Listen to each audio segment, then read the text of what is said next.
Hola, ¿cómo están? Estamos de regreso aquí en tu consultorio.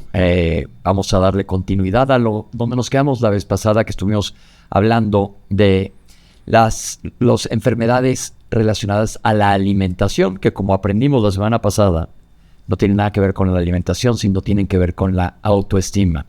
Estoy con el doctor Zúñiga. ¿Cómo estás? Hola, muy bien, muchas gracias, Pepe. Gracias por estar aquí de vuelta con nosotros y vamos a seguir. Nos quedamos la vez pasada. Voy a dar un breve resumen a la gente que no sepa que son enfermedades que cada vez son más, afectan a más mujeres que hombres, pero también los hombres nos vemos afectadas y son enfermedades que parten de un daño, por así decirlo, a la autoestima o una autoestima lábil o frágil. Una autoestima que no se fortaleció lo suficiente, pongámoslo de esa manera. Y entonces tú continuamente, si tienes una autoestima no fuerte, vas a buscar una manera de llamar la atención que nos lleva ahora sí a estas enfermedades. Estas enfermedades tienen diferentes nombres. Si nos las mencionas, ¿cuáles son estas? Mira, básicamente están descritas 3 y algunas variantes de estas 3. La primera se llama anorexia. Anorexia quiere decir dejar de comer, ¿sí? No quiere decir pérdida del apetito, no quiere decir nada de esto. La conducta principal de la anorexia es que las personas empiezan a comer menos de lo que su cuerpo necesita. Ok. La segunda se llama bulimia. Y bulimia quiere decir etimológicamente hambre de buey. Ok. Estas personas tienen la conducta contraria. Tienden a comer mucho más de lo que necesita el cuerpo. Ok. Pero con una salvedad. Empieza a aparecer culpa de haber comido de más y entonces aparecen unas conductas que se llaman conductas compensatorias. Son conductas que sirven para evitar que lo que me comí me suba de peso. Ok. ¿Y estas conductas son? Puede ser vómito, puede ser ejercicio excesivo, puede ser ayunos, puede ser laxantes, medicamentos, etcétera, etcétera. ¿Sí? Ok. Y está el trastorno por atracón, que antes se llamaba comer compulsivamente. Son personas que tienen los mismos episodios de comer excesivamente, pero sin las conductas compensatorias. Entonces estas personas sí pueden subir de peso. Tienden a subir de peso con el tiempo. Punto importantísimo, porque cuando pensamos en trastornos por alimentación, y más adelante hablaremos de otra parte, pensamos en que es gente que va a perder peso. Y no necesariamente es eso. No necesariamente. El famoso, y me voy a poner en idioma coloquial, el mal del puerco que se habla ahorita, los jóvenes lo dicen todo el tiempo. Me fui ayer a un restaurante italiano, había un buffet delicioso y me di un atascón. ¿En dónde está la diferencia entre eso es muy de vez en cuando o puede ser un problema? Cuando las comidas excesivas, y se define un atracón como un episodio en el que la persona come una mayor cantidad de lo normal, que es lo normal el resto de las personas que están en la misma mesa sentados, en menor tiempo de lo normal, hasta sentirme incómodamente lleno. Sentirte atascado, esto nos ha pasado a muchos. ¿No? Y, muy importante, la sensación de no poderte detener. Ya no quiero, me está cayendo pesado, pero no lo puedo evitar. Y esto tiende a ser recurrente. Para que hablemos de trastorno por atracón, se requiere de que estos episodios sean recurrentes. Ok. Ahora regresemos a anorexia y bulimia. Entonces, anorexia básicamente dejan de comer. Son personas que dejan de comer y también pueden aparecer las conductas compensatorias. ¿Cuáles son las conductas compensatorias en vómito, saltarse comidas, hacer ejercicio excesivo, etcétera, etcétera? Las conductas compensatorias no son propias de la bulimia. Okay, yo te diría que el 80% de las personas con anorexia también tienen conductas compensatorias. Entonces, una persona que está dejando de comer o que come una lámina de sashimi al día, también puede ir a vomitar. Lo poco que se comió porque le da miedo que lo engorde. Okay. Una conducta compensatoria es cualquier conducta que sirve para que lo mucho o poco que me comí no me suba de peso. Entonces, estas son las 3 ramas grandes de los trastornos por alimentación. ¿Cuánto tiempo después de que alguien tiene esta autoestima no fuerte, no confiable en él mismo, y dice, pues por aquí puedo llamar la atención, empiezan a aparecer estos problemas, la aparición es súbita, la aparición es muy sinuosa de poquito a poquito? ¿Cómo podemos darnos cuenta? Es muy variable, Pepe. Fíjate, me tocó ver una chica que en enero pesaba 52 kilos y para abril de ese mismo año pesaba 27 kilos. ¡Wow! Así de rápido puede ser, ¿no? Hay personas que empiezan con conductas eventuales. Mira, se dice que de cada 100 mujeres de secundaria, prepa o universidad, hasta la mitad en algún momento de su vida han tenido alguna conducta o compensatoria o de dejar de comer. Estos son números altísimos. ¿Y cuándo una de esas conductas se vuelve algo peligroso? En el momento que se empieza a volver una obsesión y una preocupación excesiva por la figura corporal y empiezo a repetir estas conductas. Entonces, anorexia, dejo de comer; bulimia, como excesivamente. La diferencia entre la anorexia y la bulimia no es más que la cantidad de comida, porque en ambos puede haber conductas compensatorias. Ok. Y la diferencia entre la bulimia y el comedor compulsivo son las conductas compensatorias. Yo te diría que la mayor parte de las personas con bulimia empezaron teniendo trastorno por atracón hasta que la culpa fue lo suficientemente grande y empezaron a compensar. La culpa. ¿En dónde entra la culpa en todo esto? Comí de más, voy a subir de peso, me voy a ver muy mal, y entonces te voy a citar pacientes con trastornos de la alimentación. Estoy asquerosa, doy asco, soy una vaca, nadie me quiere, estoy hecha un puerco, con un autocastigo a la hora de referirse a sí mismas muy fuerte. Entonces, este castigo hace pues que estas conductas compensatorias estén constantemente. El problema es que en la bulimia, por ejemplo, las personas compran bolsas de comida para tener un atracón en la tarde, sabiendo que después de comerse una bolsa llena de papas, de pastelitos, de galletas, de refrescos, de todo, saben que lo van a vomitar. Ok. Planean estos atracones y después los vomitan. ¿Qué es un atracón? Pues mira, me acuerdo de una paciente que en un programa de media hora de televisión se echaba un paquete de pan Bimbo, un frasco de Nutella y 1,5 litros de Coca-Cola. Uf. Y después de acabar el programa iba y vomitaba todo. Ok, estamos hablando de que es una enfermedad mental, pero estas conductas compensatorias o dejar de comer te llevan a complicaciones físicas. Por supuesto, el problema cuando yo empiezo a compensar y a compensar y a compensar es que empiezo a bajar de peso, es una de las opciones, y entonces empiezo a entrar en un estado de desnutrición en donde puede mi cuerpo empezar a tener falla de todos los órganos. Se llama falla orgánica múltiple y les voy a platicar un poquito lo que sucede, porque nosotros necesitamos estar nutridos para funcionar. El terror que la gente le tiene a los carbohidratos, y ya haremos algún tema de carbohidratos aquí, que es una falacia. Nuestro cerebro depende de grasa y de carbohidrato al 100%. Es un cerebro que deja de funcionar bien si no estás comiendo, no estás pensando adecuadamente. O sea, esto todavía te merma más tu Absolutamente. conducta. Mira, el ser humano no está hecho para el siglo XXI, que tenemos un refrigerador lleno de comida, una alacena en la casa, una tienda de conveniencia en la esquina y un supermercado en la colonia. El cuerpo del ser humano está hecho para condiciones en las que a veces había alimento y a veces había escasez de alimento. Entonces, cuando una persona deja de comer, el cuerpo lo interpreta como que hay escasez de alimento. Exacto, entras en un estrés, sí. Entra uno en modo de ahorro de energía, sí, y se empiezan a apagar funciones que no son vitales.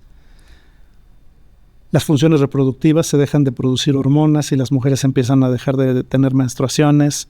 La producción de calor, que consume mucha energía, entonces las personas empiezan a tener frío constantemente y se ponen 2, 3, 4 capas de ropa, aun cuando estemos a 30 grados. Ojo, porque estos son síntomas que los familiares se pueden dar cuenta. Dejar de reglar, tener frío continuo.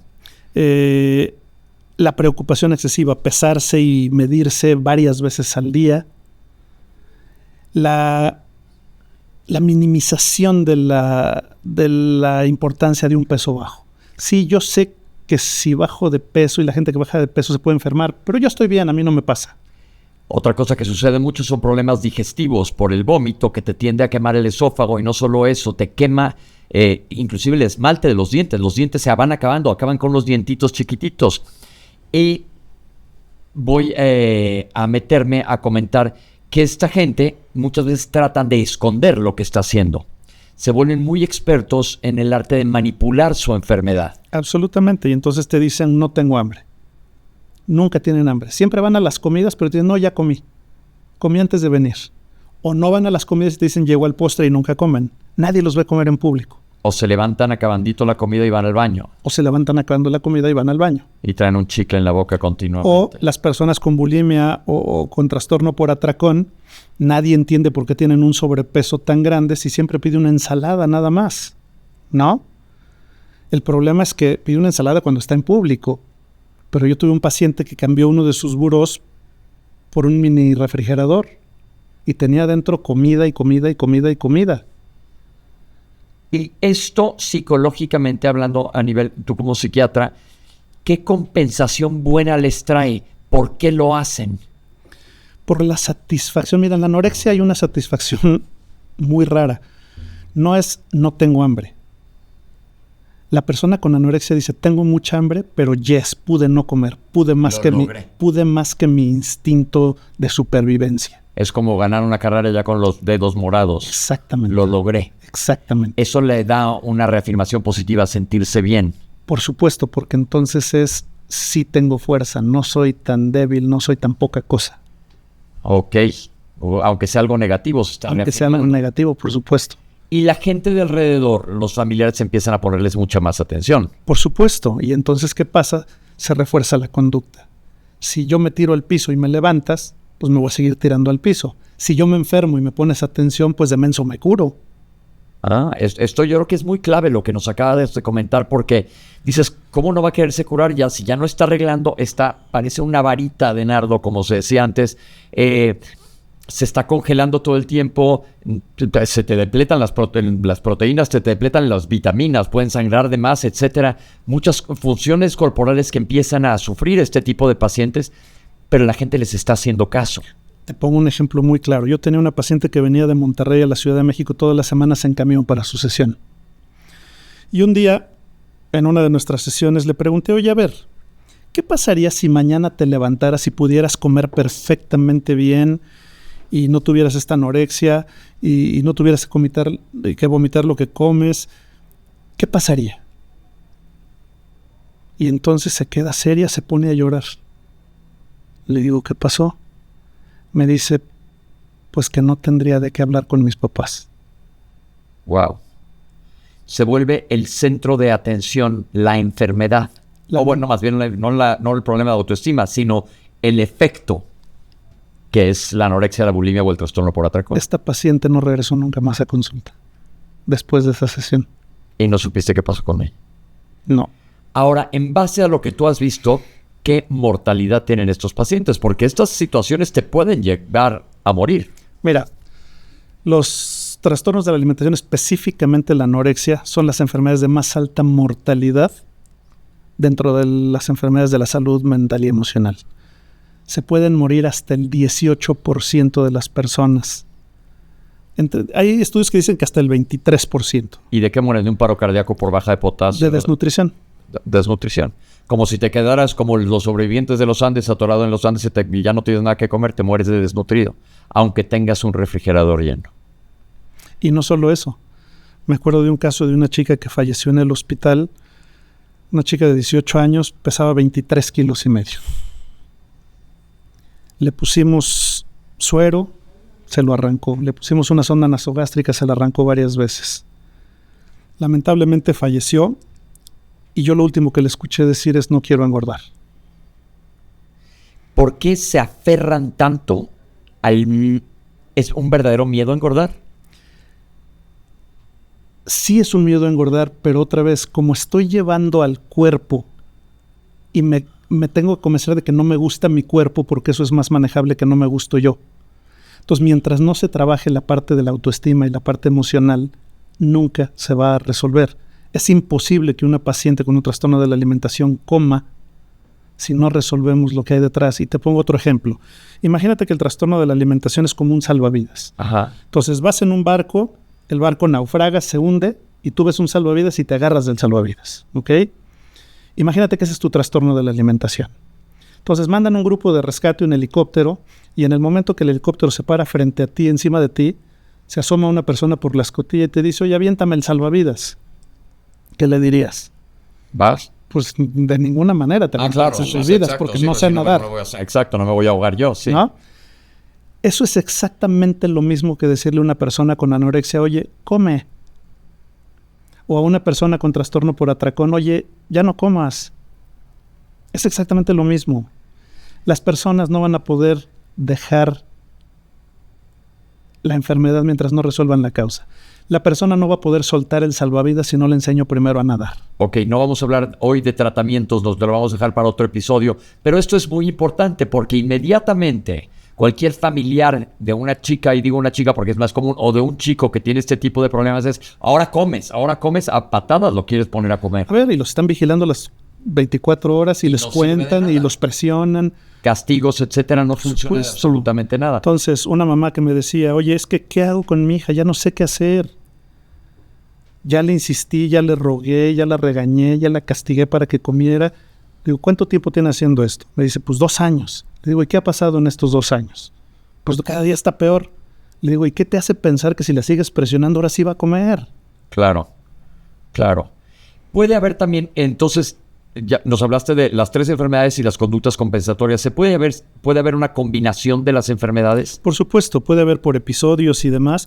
Y hay variantes. Mira, hay una variante en la que la persona utiliza como conducta compensatoria principal el ejercicio. Ok. Y a esto le llaman vigorexia. Ok. Es una variante de un trastorno de la alimentación en donde la persona hace muchísimo ejercicio para bajar de peso. O en los hombres hay una variante, así como la mujer nunca está lo suficientemente delgada, el hombre nunca está lo suficientemente tronado. Ok, que eso no existía tampoco en el pasado, porque tú ves los cómics de cuando éramos chicos, que era Charles Atlas, no era el cuerpo de ahora de Ken o de, no sé, de Superman, una cosa así. Esos ideales de cuerpo, esa vigorexia, la gente que está obsesionada, hombres y mujeres en el gimnasio, no es nada más por salud. Por supuesto que no. Cualquier obsesión ya tiene ahí un foco rojo. ¿Qué hay de las personas que, por ejemplo, pasan 2 horas al día al gimnasio? Hablemos de porcentajes de grasa corporal, que lo normal sería, digamos, bajo 18, 17. De ahí para abajo ya no estás bien, a menos que seas un atleta de alto rendimiento, que no nos vamos a meter en eso. Pero en las mujeres es todavía más alto el mínimo, ¿eh? Si estoy hablando de hombres, sí. En mujeres es 22 a 28, me parece. Una mujer, el 95% de las mujeres que bajan su porcentaje de grasa por debajo de 19.5, se les suspende la menstruación. Ok. Entonces, esta vigorexia, esa obsesión por el gimnasio, tampoco es quererse ver más bueno que Superman, ni más buena que Barbie, es un problema de autoestima. A veces sí. Pero por un problema de autoestima de fondo, ¿no? Yo creo que una persona que va todos los días al gimnasio y se ejercita y todo esto, mientras no sea una obsesión, pues qué bueno, qué sano. Que vayas al gimnasio, ¿no? Y luego te salgas y si tienes una comida te eches 2 cubas, no pasa nada. ¿Cómo sabes? O como una forma de saber. El día que no vas al gimnasio, una persona que no tiene un trastorno de la alimentación o que no tiene vigorexia dice, bueno, no pasa nada. Pero las personas que tienen una obsesión son capaces de dejar de ir a eventos, pero no al gimnasio. Estas personas con vigorexia, hay hombres y mujeres, ¿es más común en hombres o en mujeres? ¿O es igual? Es un poco más común en hombres, la vigorexia. Ok, y de ahí vienen los esteroides anabólicos y las lesiones, que no nos vamos a meter a hablar de ello, vamos a hacer luego un episodio sobre esto, pero ellos se refuerzan esa autoestima tan dañada y diciendo, híjole, parezco un modelito de revista. El problema es que nunca es suficiente tampoco. Ok. Nunca van a quedar contentos. Así parezcan Superman. Pero eso no pone en peligro tu vida. No. Y el problema con los hombres es que es diferente, porque un hombre se pasa 2 horas en el gimnasio, todo el mundo le aplaude. Claro. Una mujer se pasa 2 horas a dieta y todo el mundo le dice, pobrecita, está enferma. Ahora pienso, una mujer con vigorexia, estoy pensando en un caso que conozco, se cuida y cuenta calorías perfectamente bien, así, no come pechuga con lechuga.com todo el día, y gimnasio todo el día, hasta cuando va en el coche va con una pesita. Eso ya es obsesivo y hay que ver qué hay detrás de esta necesidad de esta obsesión. Porque ahí hay un daño en el autoestima, que es un daño serio. Por supuesto, ¿por qué no puedo dejar de hacer ejercicio un par de días? Claro. ¿Por qué no puedo dejar de hacer ejercicio si voy en el coche? Si no te pasa absolutamente nada. Pensando en hombres con vigorexia, que cada vez veamos más en los gimnasios y en gente joven, no se diga. Lo que no está padre es la obsesión, es la parte obsesiva. ¿Y esto qué consecuencias le puede traer? Porque sigue dañada el autoestima. Es un problema de verse él mismo. Pues que empiezan a dejar de hacer actividades por estar en el gimnasio. O si empiezan con el consumo de anabólicos y de esteroides y todo Las eso, complicaciones pues, que traen complicaciones por la automedicación. Entonces estas son variantes de trastornos de alimentación que se puede decir que estamos viendo cada vez más. Mira, yo creo que el pico de los trastornos de la alimentación fue en la década del 2000 al 2010. Creo que cada generación ha tenido sus enfermedades, ¿no? En la década de los 60s y los 70s, pues eran las drogas y los hippies y las comunas y todo esto. Después empezaron a ponerse muy de moda en los 80s los trastornos de la alimentación. Y después de esto, ahora lo que está creciendo durísimo son todas estas cuestiones de la no binariedad y todos estos temas, ¿no? Como que cada generación ha tenido sus problemas muy, muy, muy de la época. Ok. Ahora, hablando porque son pues enfermedades que existen y van a seguir existiendo, y como dices, hay dentro de etapas más, dentro de etapas menos. Los trastornos principales de la alimentación que nos has hablado te puede llevar a la muerte, probablemente la vigorexia no, pero vas a seguir con una autoestima terriblemente dañada, que tu valía la estás poniendo en todo como te veas. Por supuesto, y lo interesante de esto es que cuando van a terapia y trabajan su autoestima y mejoran, se les quita la obsesión por el ejercicio y se les quita la obsesión por la dieta y se les quita la obsesión por pesarse todos los días, y entonces empiezan a convivir con los demás en forma normal y no todo a través de la comida y de la no comida. Porque su vida gira totalmente. Estoy pensando en un caso que conozco que dice, no me como una concha ni porque ni a patadas. Este es uno de los síntomas bien interesantes de las personas con trastornos de la alimentación. Pasan todo el día planeando el desayuno, la comida, la cena e incluso los episodios y las sesiones de vómito que van a tener después de cada una de las comidas. Claro. Voy a ir y me voy a comprar una bolsa llena de comida chatarra y me la voy a comer de 6 a 7 de la noche y a las 7 me voy a meter al baño a vomitar todo lo que me comí. Wow. ¿Cuándo o cómo le hacen esto a estas personas? Porque son gente inteligente que, como decimos, aprende a manipular. Ojo, a la hora que digo que es un manipulador, no lo digo en mal plan de que es una enfermedad. No es que sea un manipulador que quiere... Y muchas veces esta manipulación es inconsciente. Ni siquiera es tan consciente. No quieres que te cachen que estás vomitando, pero acaban dominando la farmacología. Yo recuerdo un caso de alguien muy cercano que abrimos su maleta y traía más de 40 laxantes. Por supuesto, y acaban manejando a la familia. Porque ellos deciden si la familia sale o no de vacaciones, y ellos deciden si la familia sale o no a comer un sábado, y ellos deciden si hay cena de Navidad o no hay cena de Navidad. Porque todo gira alrededor de este problema. ¿Cuántos años bueno, lo que acabas de darnos ejemplos muy drásticos, pero ¿qué tan mal se puede poner a alguien de que empieza a dejar de comer a que acabe en un hospital? Pues te pongo un ejemplo de esta persona que 4 meses después perdió la mitad de su peso. Pero hay personas que tienen 50 años con un trastorno de la alimentación, vomitando durante 50 años y nunca han pisado un hospital. Yo tengo un caso muy cercano que falleció, alguien que yo adoraba muchísimo y que no pude ayudar, y tengo mucha frustración, yo, hasta la fecha, de no haber podido ayudar más, porque intenté como enfrentando, porque lo he comentado en otros momentos que dije, aquí no eres mi amiga, eres mi paciente, pero me mandaba al diablo. Pues claro. Me mandaba al diablo. Si un paciente con un trastorno de alimentación no lo reconoce, tiene posibilidad de mejorar. Ninguna. Importantísimo, porque esto va a ser la base para que el próximo episodio nos vas a platicar de cómo se deben de abordar estos temas. Familias que nos están escuchando ahorita, padres de familia, y empiezan a notar conductas en sus hijos aberrantes. Yo me fijaría en varias cosas. 1, pesarme y medirme con frecuencia. Una preocupación excesiva por cómo me veo, si me queda la ropa, si me queda apretada. Son personas que constantemente le dicen a su mamá, oye mamá, ¿cómo se me ve este pantalón? Oye mamá, no me aprieta mucho esta blusa. Y no es por vanidad. No es por vanidad, es porque puede haber detrás de esto una enfermedad importante. ¿Cómo diferenciar? Te voy a hacer la pregunta de los 64,000 millones de pesos. que de veras no me vea bien por vanidad a que haya un problema. Porque alguien que no se ve bien por vanidad lo pregunta una vez cuando se compra una blusa No nueva. 40, exacto. No Oye, lo pregunta ¿cómo se me ve todos esto? los días con todo lo que se pone. Ok. Entonces es conductas repetitivas. Por supuesto, Estar pendientes de ellas. miedo a los espejos y a las fotografías. Son personas que casi siempre comen solos por pena a comer muy poco o por pena a comer mucho. Ok. Son personas que constantemente se están comparando con otros. Son personas que todo el tiempo hablan de estar a dieta.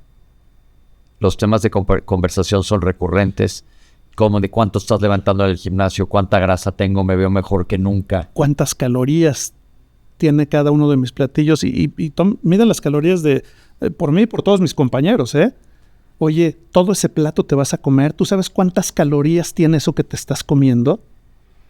Y ahora en toda la cultura woke que existe ahora, podrían decir, es que también podrías estar tachando a alguien de gordofobia y esto lo empujas a la anorexia, o estoy siendo exagerado en este comentario, y dónde dividir la línea entre, sí, nosotros los médicos, porque hasta cursos he tenido que tomar que tú en el consultorio no le puedes decir a un paciente tenga cuidado con su peso, te tienes que pedir permiso para hablar del peso, porque se puede sentir una persona ofendida. Y el peso, ya hablaremos de obesidad en otro momento, es otro tema totalmente que también es un problema que puede ser muy serio con muchas complicaciones, pero se ha vuelto un tema tan delicado a tratar.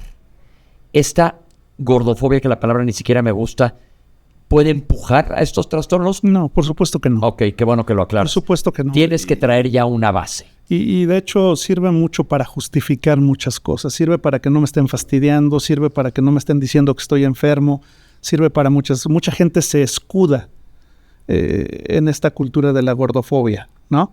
Porque en el fondo es algo que no puedo controlar y no me gusta que me lo estén diciendo. Entonces, cuando tú lo sacas a tema, pues yo me voy a defender diciendo que tienes gordofobia y te voy a armar un escándalo para que me dejes en paz. Y hay que entender que lo que se está defendiendo es la enfermedad, porque seamos empáticos. Papás que tienen un hijo o una hija con este problema, inclusive un adulto, el esposo, quien sea, adoras a esta persona y te frustra, te pone de un genio negro ver que se está autodestruyendo. Y entonces entramos a un conflicto del cual nos vas a platicar en el próximo episodio, porque a nadie le gusta ver a la gente así. Pero a nadie le gusta ver a la gente sufrir. El problema es que esta gente sufre y sufre todo el día y sufre mucho. Pero también pueden esconder el que está sufriendo. Yo creo que se lo pueden esconder a un amigo, pero no se lo pueden esconder a un papá, no se lo pueden esconder a una mamá, no se lo pueden esconder a una pareja. Yo pienso en alguien que se veía alegre todo el día y se murió de esto. Para afuera. Todo para Pero afuera. pero en casa te aseguro que la gente cercana sí se daba cuenta. Esto es muy importante porque hay que tener los ojos bien abiertos, porque ahorita ya se nos acabó el tiempo y vamos a querer que nos platiques cómo abordar este tema. La próxima vamos a platicar desde el punto de vista familiar, desde que lo detecto, qué hago, cómo se trata, si hay salida, si hay no, o no hay salida, es para siempre el tratamiento y demás. Pero ahorita quiero que nos digas, para la gente que no escuchó el episodio pasado, ¿dónde te puede localizar la gente? Estoy en redes sociales como Dr. Alfredo Zúñiga o Alfredo Zúñiga Psiquiatra. Ok, bueno, pues ahí lo tienen. Hoy hablamos de los trastornos de alimentación. ¿Es por alimentación o de alimentación? Trastornos de la alimentación. Trastornos de la alimentación. Ya vimos que hay 3 principales con las subdivisiones. Consideremos a la vigorexia, que mucha gente ni siquiera piensa que existe, sino el verte súper bien en el gimnasio podría ser como un hit. Esa persona que se ve tan perfecta en el gimnasio y está obsesionada, a lo mejor está sufriendo mucho. Hay que ver a estas personas con otros ojos y ser empáticos. Y bueno, pues estos fueron la plática del día de hoy aquí en tu consultorio. Mil gracias. Al contrario, muchas gracias. Y nos vemos aquí a la próxima.